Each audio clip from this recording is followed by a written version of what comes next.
All right, thank you very much for attending today's virtual book talk at the Fort Lee Public Library. Today, we will be talking about What Sorrows Labor at My Parents' Breast, A History of the Enslaved Black Family by Professor Brenda E. Stevenson. Professor Brenda Stevenson is an internationally recognized scholar of gender, race, slavery, family, and racial conflict. Currently at the University of Oxford, she is the inaugural Hillary Rodham Clinton Chair of Women's History at St. John's College. At UCLA, where she has spent most of her career, she serves as the inaugural Nick Roll Family Endowed Professor of History and Professor of African American Studies. Her published works include Life in Black and White, Family and Community in the Slave South, The Contested Murder of Letitia Harlins, Justice, Gender, and the Origins of the Los Angeles Riots, and What is Slavery, along with multiple edited volumes and articles on women, race, film, family, and art. Her latest monograph, What Sorrows Labor in My Parents' Breast, A History of the Enslaved Black Family, was published by Rowman Littlefield in April 2023. Professor Stevenson's publications has garnered numerous awards, including the James Rowley Book Prize, the Ida B. Wells Barnett Award, and the Gustavus Meyer Book Prize. Her research has been supported by, among others, the John Simon Guggenheim Memorial Foundation, the Ford and Mellon Foundations, the American Association of University Women, the Center for Advanced Study, the National Humanities Center, and the American Academy in Berlin.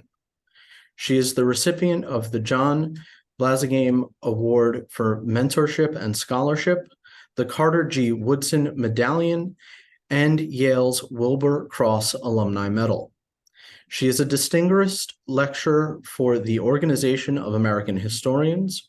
Her interviews and commentaries can be heard on NPR affiliates and other national and international media outlets. Stevenson recently has been appointed by President Biden to serve on the Civil Rights Cold Case Records Review Board. Thank you very much, Professor Stevenson, for attending today. We look forward to your lecture. Well, thank you very much for your introduction. I appreciate it. And I want to thank the Fort Lee Public Library for having me to come on and talk about my new book. And I also want to thank the Organization of American Historians, which is a fantastic organization, the largest organization of American historians in the world, for having me as one of their distinguished lecturers. So I'm going to begin today by sharing my screen and talking about my book. Again, I want to thank everyone for being here, taking the time out of your, I believe, midday to talk to me about the book today. So, here's a copy of the book, and you can see the cover of it. This cover is by William H. Johnston. It's called, The Cotton Pickers, Family of Cotton Pickers. And I like this cover very much. This is a project that was important to me, but important to me for ways that are kind of different from some of the other works that I've written on. I really wanted to write a comprehensive study of the enslaved Black family. It's it is my heritage. In fact, the book is dedicated to the African woman sold from Virginia to South Carolina and all her kin. And that African woman was my ancestor. And that was a story that passed down to me from my mother that I passed on to my daughter, etc., about some of the early people in my family who lived in what was the United States of America. So I wanted this book to really be a comprehensive look at enslaved Black family in North America. And that meant not just looking at what was the United States once it formed at the end of the 18th century, but also looking at the colonial period. All right, so let me just see if I can get this. So the introduction, I'm going to talk a little bit about what happens in the introduction. What I thought I'd do is I go briefly through every chapter and tell you sort of what's in it. And then we'll break and you can ask me questions about it. So the Black family in the public imagination.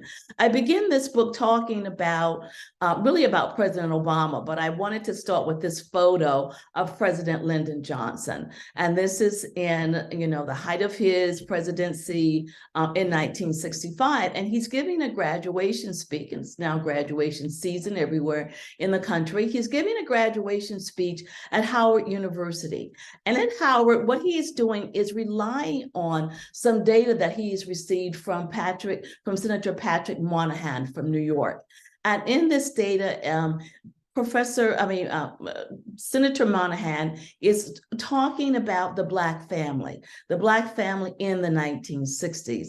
And what Senator Moynihan is saying is that the Black family has a big problem, has several problems. He's not saying it in a nasty or disrespectful way. He's just saying, I've done the research on this, and this is what I found. And he says, the evidence, which is not final, but powerfully persuasive, is that the Negro family is in the urban ghetto is crumbling. A middle-class group has managed to save itself, but for vast numbers of the unskilled, poorly educated city working class, the fabric of conventional social relationships has all but disintegrated. Now, Moynihan had done a number of studies. He was a social scientist himself, but what his work is based on are biased studies that have been done before him. Nevertheless, his conclusions in what was called then the Moynihan Report continued to influence throughout the 20th century and well into the 21st century our ideas of the modern Black family. And so we have these images. I just pulled up a couple of them from the book. And one of the images that, we often talk about with regard to the Black family is the absent Black father. Okay, so we have this cartoon, this political cartoon of this little boy. What is he missing? He has a mom, but he's longing for a father. And then we have the other image that we have up here is this also a political cartoon, this notion that marriage fixes everything. And the person is saying to this overburdened Black woman and her child, I know what's holding you down. You should be married. So the notion that Black people did not marry at the same rate as other people within the country, particularly middle-class white people, was some that meant to them that the Black family was dysfunctional, right? Even President Obama, when he was Senator Obama, was critical of what he thought of as the quote unquote typical Black family. And he gave many speeches about how Black males weren't doing their part. They weren't showing up. They weren't taking care of their families, et cetera, as you can see from his political cartoon. And of course, in so doing, he contrasts those families with his own. And you have this beautiful photograph. Again, all these images are in the book of his family that was taken in 2011. It was the official Obama family portrait, where you have clearly a nuclear family that is a husband and a wife, a mom, a dad, and you have your children living under one roof together. And so since the time of Moynihan, and even much, much before, it's all of the 20th century, and it's part of the 19th century as well, this notion that this is the kind of family that people in America should have. Otherwise, they're going to not be good citizens. They're not going to raise their children properly. Their children are not going to be well educated, et cetera. And the weird thing about it for me, when I was looking at, President Obama's speeches at the time that he was running for president, was that this was not the family that he grew up in. He didn't grow up in a family like the one that he created with Michelle Obama. He grew up in a family of basically a single mom, raised much of his life by his grandparents. He had half siblings. His father was absent most of his life, et cetera. His mother was on assistance for food stamps while she was in school, while she was in college, et cetera. So this notion that, every family should look at like this family to the left, was something that I found very curious, because here he was on his way to becoming the first Black American president. He didn't grow up in a family like that, but he was this super citizen, this super family man, et cetera, et cetera. So I wanted to understand how people came to the conclusion that you had to have a particular kind of family in order to be good citizens, to be able to succeed in the country. And I wanted to understand where the notion that Black people could not succeed in the country or have good families or have functioning families came from. And much of what I discovered was that much of it came from the period of enslavement.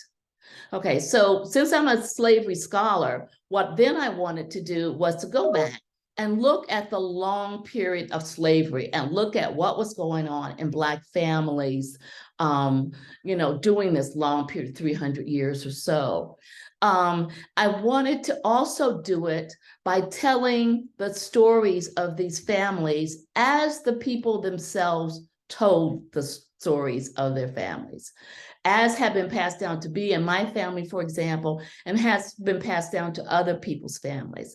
So in the introduction, I talk about three people in particular, this woman, this gentleman in the middle, and of course, Phyllis Wheatley to the right. And I contrast the ways in which their families were construed, but I wanted to say at the end of it, that it didn't matter whether or not you came directly from Africa, as did this man Ibrahim or Phyllis Wheatley, or you were born and raised in the antebellum period, which is the 19th century, as was Bethany Veeney. Family was essentially important to who you were, how you identified as a person, how you identified as a member of a community, and you sacrificed almost everything imaginable to have family and to have a family that gave you the sustenance, the emotional sustenance, the emotional support, some material support, of course, etc. So I'm going to move quickly and talk about chapter 1. And the title of chapter 1 is Traditions from Whence They Came, Marriage and Family in Western Central Africa, Western and Western Central Africa at the time of the Atlantic slave trade. What I really wanted to do was to talk about Africa and the family relations, the family structures, et cetera, of Africans, particularly in those areas where Africans were going to be shipped to what becomes the United States. So, so that we would know what family was like for these people before they even arrived in the space that becomes the United States of America. Okay, so here you see the map. And so the places that I'm going to I talk about are those ones that come along this coast from the Senegambia region all the way down to what is Angola, Congo, et cetera, et cetera. And so this is a map from the 18th century that kind of shows you what Africa looked like and what the trading area looked like for enslaved Africans. All right. In this chapter 2, I not only talk about, not only talk about what life was like for those Africans in their families prior to being enslaved and being shipped, but I also talk about, they traveled through the Middle Passage, that is the trip from Western and Western Central Africa to the Americas, and the eventual arrival in North America. So we have three people here who have left stories behind of their families.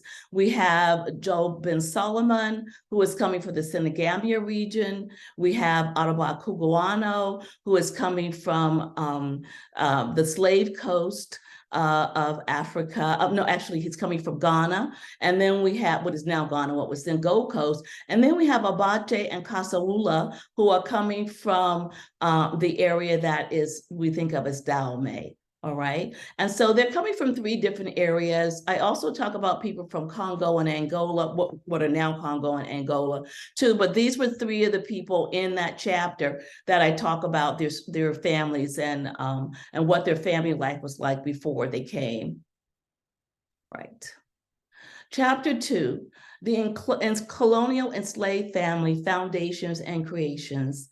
In this particular chapter, I want to talk about, when Africans first arrived, whether or not it was in the 16th century, the 17th century, or the 18th century, or the 19th century, because some of them are still coming over illegally in the 19th century.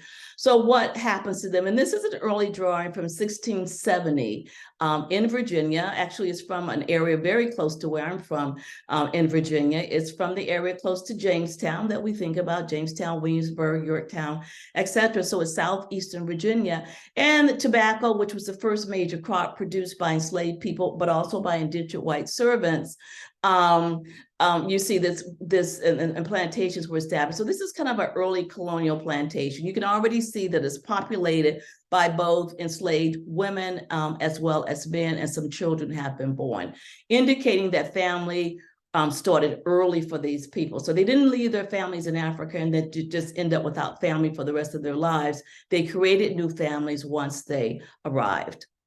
All right, so I also wanted to let people reading that chapter know that the book was not just going to be about the British colonial settler environment in which enslavement took place, but there were lots of colonial experiments and things happening at the time. So it was not just the British that you can see in the red here, but also the French, which are in the blue, and they have a huge portion of what is North America.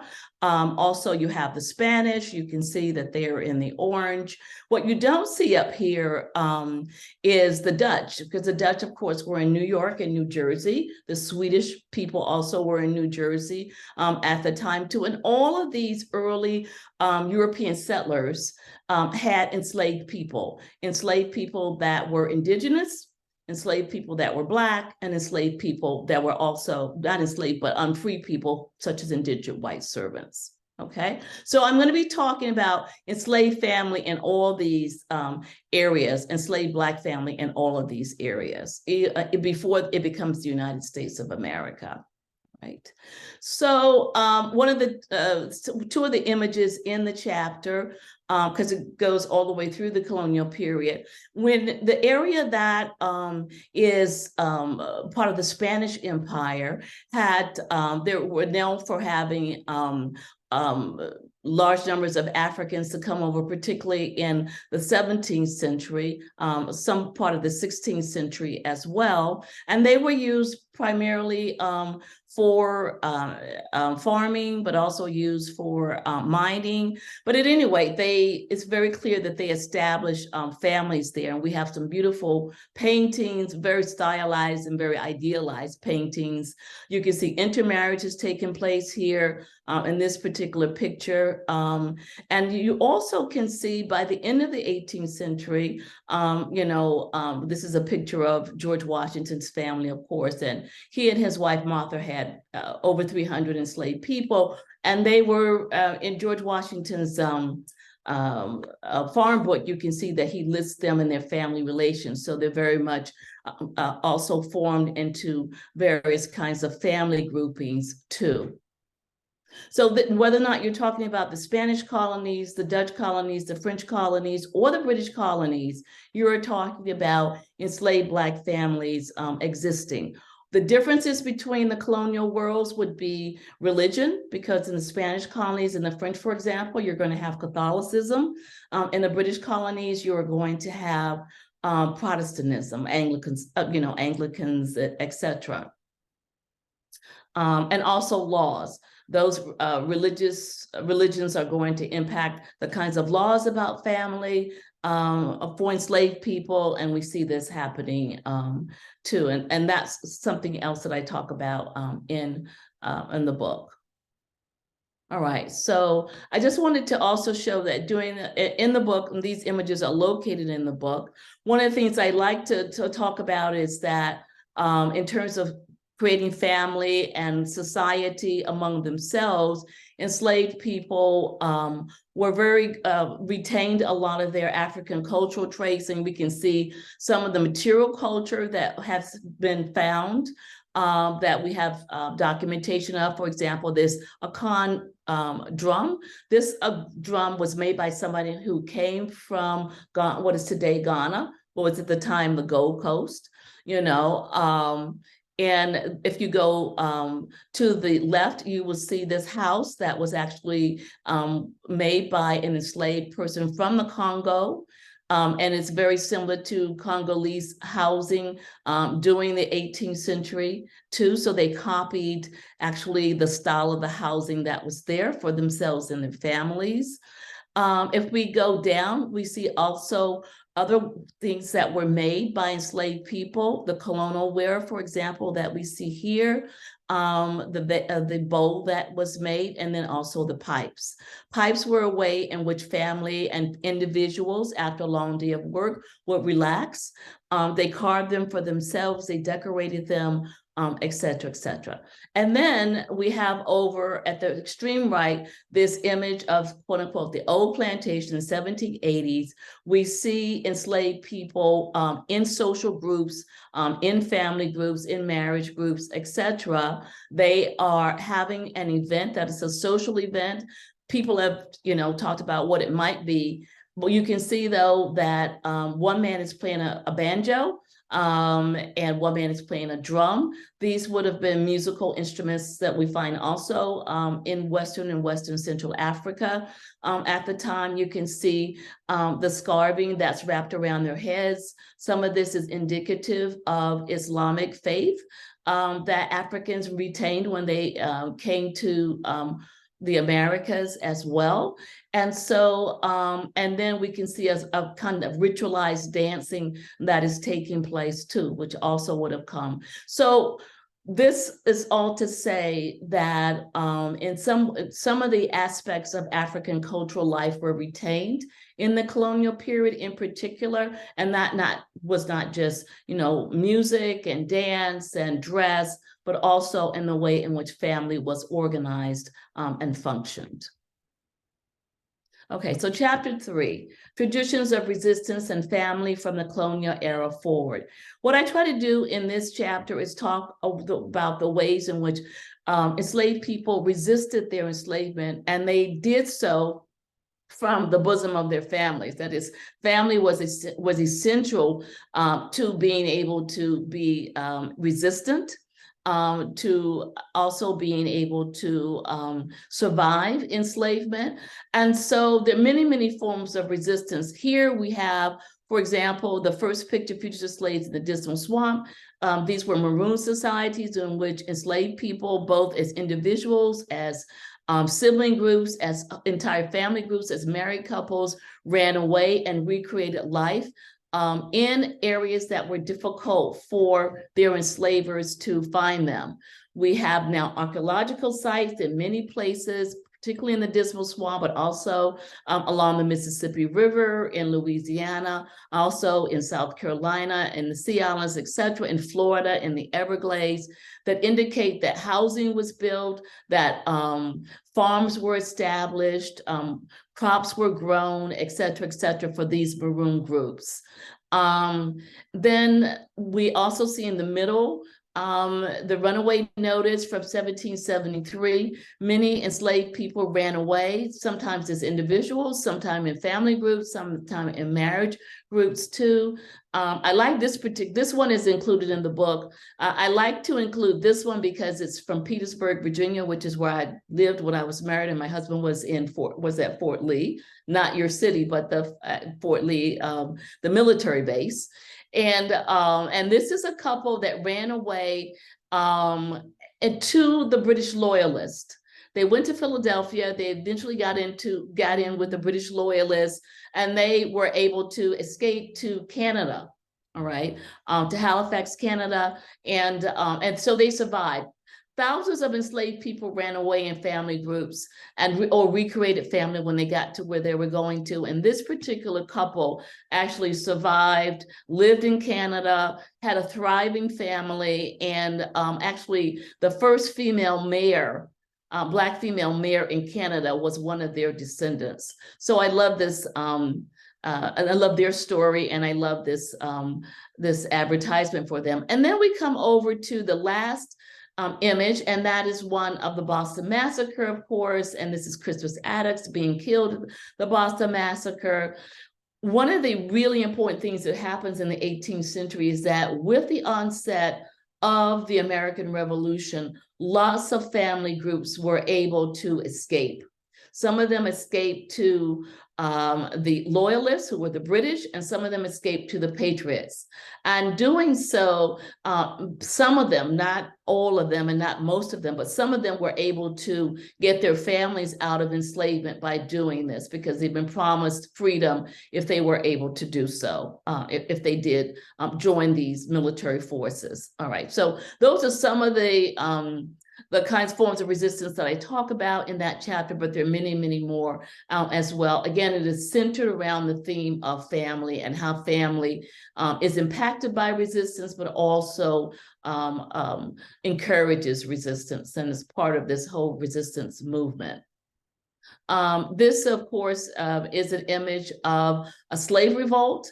And what I found when I looked very closely at the slave revolts that took place in North America, whether or not they were among the British, whether or not they were among the Spanish, or whether they were among the French, and this is one from the French area around New Orleans, is that family was very much implicated in it.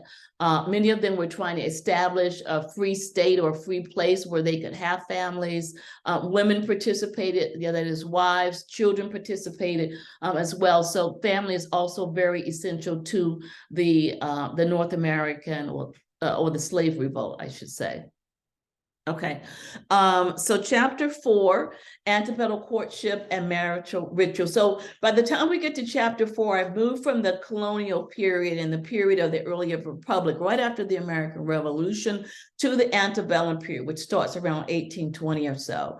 And so I wanted to talk about, because there's so many stories from this period that have been recorded by enslaved people about their lives. So I wanted to record, to talk about how they saw their family lives during this time period. And so one of the things is courtship. And, oftentimes when we think about enslaved people, we don't think about courtship. We just think about hardship. Okay. And there is plenty of hardship, believe me, but there's also courtship. And we saw earlier when the people were dancing, in the colonial period, well, of course, that continues during the antebellum period too. And here someone has captured the Sabbath, which is the day, the one day that they have completely off. And they do this because they're talking about how enslaved people are not going to church, which is not true. A lot of enslaved people do go to church, or they have religious ritual, but they also do party, And so we see this here, and a lot of things are going on. There are people, in this area, they're kind of tussling with each other. These people are dancing, and a lot of courtship takes place on that day, whether you're at church or whether you're not. This is a time period when everybody wears their best clothes, when they wash up, they dress up, etc. And they continue to, and they court one another, they get married, etc.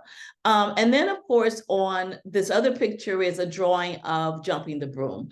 And that's one of the rituals used to signify marriage among enslaved people. The interesting thing of jumping the broom, of course, is this not a ritual from Africa. It's actually a ritual from the UK, from the United Kingdom, whether or not you're talking about England, Ireland, or Scotland. This is one of their pre-Christian marriage rituals that was imposed upon enslaved people. It does not exist in Western or Western Central Africa, where enslaved people came from. All right, so marriages took place. Of course, these marriages were not codified in law, except for very few places. And also courtship took place.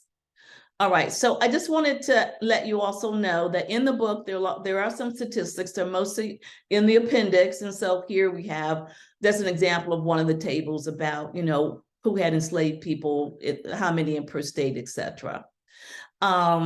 So now we get to antebellum family life, and this is the longest chapter in the book, and it deals specifically with how did family life occur on a day-to-day basis, right? So one of the things that you have to understand is that it was very difficult to maintain family. And there are a few reasons why. One of them is that they're not codified in law. So you have no control over whether or not you're separated from your children, your spouse, your parents, etc. This is just an example of a quote in the book, and it's about William Garrett of Texas and how he's buying and selling bits and pieces of families. What happens in the antebellum period is, of course, the cotton boom. The cotton boom moves that the institution of slavery becomes really regionalized to the American South, and enslaved people who had lived for generations in the Upper South were now sold, families divided and sold to the Lower South and the Southwest, particularly places like Georgia, Alabama, Mississippi, Arkansas, and Texas. Okay. So that was, of course, was very divisive in terms of families because people were broken up and they were really sold together. So it becomes difficult to maintain one's family. The other two things that, really impacted family life and upset it was the amount of work that parents had to do, because parents, of course, were full-time workers. And so in this particular book, this picture comes from a book of an autobiographical account of a man named Nat Love. He talks about how lonely he was growing up as a child, because his mother had to work. She was a weaver, and she had to work so many hours a day, and she really had time to take care of him. And so this is this picture of him and wanting to be fed, etc. The other picture too, the next one, is a kind of famous picture that's also found in the book. Let me just go back. That's also found in the book, and it's about the sexual abuse of enslaved women. And so one of the things that we find going on that's very harmful to marriages and families is the sexual abuse that takes place of enslaved women. And we find it, from the colonial period through the antebellum period.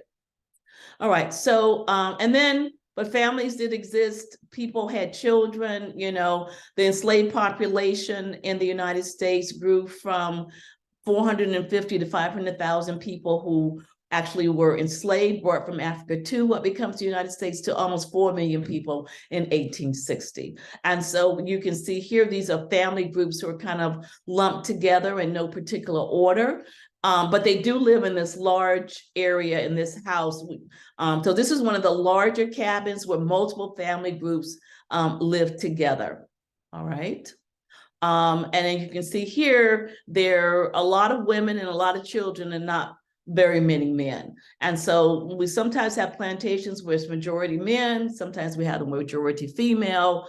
It just depends on what the labor routine is and what the needs of their quote unquote owners were at the time. Okay. And the last chapter of the book is death and resurrection. And this is about what happens when you get to be old in terms of family. This is also about what happens when you die. And it really does speak to, this notion among African descended people that one's life does not end, once you die, that some people believe that they return to Africa, they return to, their ethnic groups, their family groups. And so some people wanted to die, other people believed it was a loss. So there are many different ideas about death that I kind of go through and how it relates to family. On the left-hand side, you see what's become pretty famous now, this image of the African burial ground from New York City from the 18th century. And then you also have over on the right-hand side a funeral ritual that's taking place. Often these were at night because people worked all day long. Often they were in secret because they weren't allowed to have large groups of people to meet in the dark without white surveillance, etc.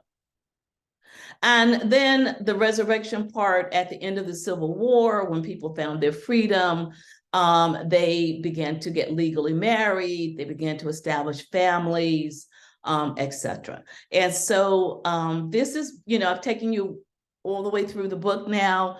There's a conclusion that I won't take you through, but this is the last image for my slide, for my share. So I'll stop the share now and see what questions or comments you might have.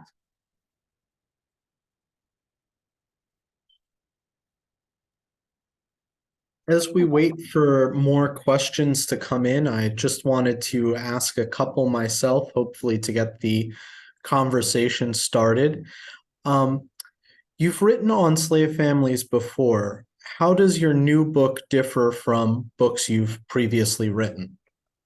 Well, thank you for that question. Yeah, my first major monograph was a book called Life in Black and White, Family and Community in the Slave South. And half of the book was on Black family and half of the book was on the Southern white family. And so this book differs because it's completely on the Black family. The book also differs from the first book because I wanted to, the first book is a localized study. It comes from a county, Loudoun County, Virginia, which is, if you're ever traveling, you go through Dulles Airport, that's Loudoun County. And I wanted to, it was a local study when I could really dig in and look specifically at this community of people, both white and Black, and what slavery was like for them in the colonial period. This new book, though, looks at all of North America, and it actually starts in Africa, travels with them to North America. It's not just looking at the British colonies, but the Dutch and the French and the Spanish as well. And when I get to the antebellum period, I'm talking about all of slave society in the U.S. at the time. So in those ways, it's quite different and much more comprehensive than the first book. I had another question that came into my mind while we were listening to your wonderful presentation. How did family play into enslaved people escaping bondage through either the Underground Railroad or other means?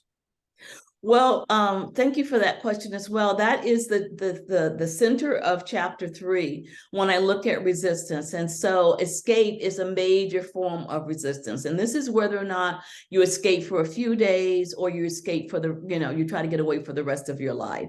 And so family plays important. It's important in all of those, all of that, because a lot of times what we're finding when we look at the fugitive slave advertisements is that people are running away to get back to their families. That is, that they've been sold away from their family. That's one of the key reasons why people decide to run away. They try to get back, even if their family members are somewhere in the Caribbean. And of course, during the colonial period, we had the British had enslaved people not only in the 13 colonies, but also in Jamaica and Barbados and Caribbean. And they had plantations. Many of them had plantations in both places, particularly in Barbados. And so when people ran away, if they were just sold away from Barbados, they would try to actually get on a ship to go back to Barbados. And the people who purchased them knew that, and they would warn people to watch out for them trying to get back to Barbados, trying to get back to, they were sold from Massachusetts, trying to get back to Massachusetts. If, like my ancestors, were sold from Virginia, trying to get back to Virginia, etc. So they, on the Underground Railroad, what was the many efforts that go into the Underground Railroad, we often have these stories of a couple, escaping together. We have of an entire family escaping. Sometimes parts of an entire community would escape too. They wanted their family members, their children, to grow up as free people.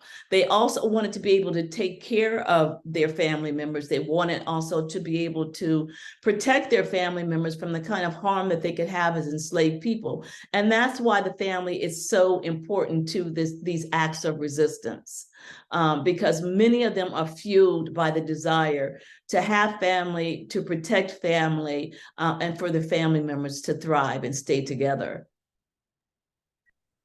My next question might be a little bit out of the scope of this current book, but in another life, I worked at the Staten Island Museum, so I always like Yeah. hearing information about Sandy Ground. Um, can you speak at all to the Black experience outside of the South and how family helped um, keep the uh, community together outside of the South? Well, thank you for that question. A lot of times when people think about slavery, they really think about just the American South. But as I was showing on my map, one of the maps earlier, slavery existed across the what was North America at the time, and not just with the British, but the other European groups that were colonizing North America at the time. And so we have all the 13 colonies had Black slaves, for example, and it's Maine and New Hampshire and Vermont and all Massachusetts, Connecticut, Pennsylvania, which is, not the North, but it is part of the 13 colonies, Delaware, New Jersey, New York, Maryland, they all had enslaved people. And what you find is in some of the northeastern colonies like Massachusetts, enslaved people supposedly were able to legally marry. Now, so that provided much more support for their families, than you would find in places where they were not legally married. But they still were subject to being sold depending on the needs of the people who quote unquote owned them. If they, for financial reasons, for example, they thought that they were also unruly. There were many reasons why people were sold or transferred within family members through inheritance or when somebody gets married, etc. I think one of the things that we find is that while the scale of enslavement is smaller outside of the South, because with rare exception, but there are a few exceptions, because you're not using enslaved people mostly for the kind of large agricultural projects that you see happening in the American South. The treatment of enslaved people is very, very similar, in terms of the difficulties for people having families that can thrive. That is very similar. And you find this, it's very similar whether or not you're looking at the British, the Dutch, the French, or the Spanish. The Spanish are a little bit different and the French because they're Catholic. And in Catholicism during the time period, families are recognized in terms, we have birth records, we have marriage records, we have death records, etc. You also can have godfathers, godparents who can help to take care of it. So there's a little more focus on the humanity of enslaved people in terms of establishing families, but we also find the same kinds of harms to family life, selling, we show, sexual abuse, etc. is also happening in those places too. Also, some of the things that I write a little bit about, but I've written about in other places, is that indigenous people also were enslaved, but also enslaved people, including Black people. And so if we look at the Cherokee, the Chickasaw, the Creek, for example, the Choctaw, they all enslaved Black people on a small scale, but nonetheless, they did so. So, those are some of the things that are talked about in the book, and some of the distinctions made between people who were enslaved in the American South and those who were enslaved other places in North America. Then my final question might be the most important one. Where can we find your book and where is the best place to purchase it? Well, here's the book, and I don't know if you can see it. No, because There we go. Okay. The book is from Roman Littlefield, so you can purchase it from their website. You can purchase it from Amazon. You can purchase it from all major bookstores in the United States. And also you can get it on Kindle. And I like to have a hard copy myself, but Kindle is really wonderful because it has about 50 pictures, and they're all in color, and they look a lot better in Kindle than they actually do in the book. And I was very sorry to see that, but of course the press can't afford to put things in the book that are in color. It's just too expensive. They were nice enough to put the cover in color, which I appreciated. But anyway, so you can find them any of those places. And I hope also your library will buy the book so that people in your community can read it. Well, oh, we might have, A question. okay, we have somebody saying thank you very much for the informative. Oh, okay, all right then. Well, Well, I just want to thank you all again for having me. If there are no other questions, but I also want to thank the OAH for sponsoring me too and having me as one of their distinguished lecturers. It's very nice. I'm in England, so it's very nice to talk to people in the US and to talk about my new work in the US as well.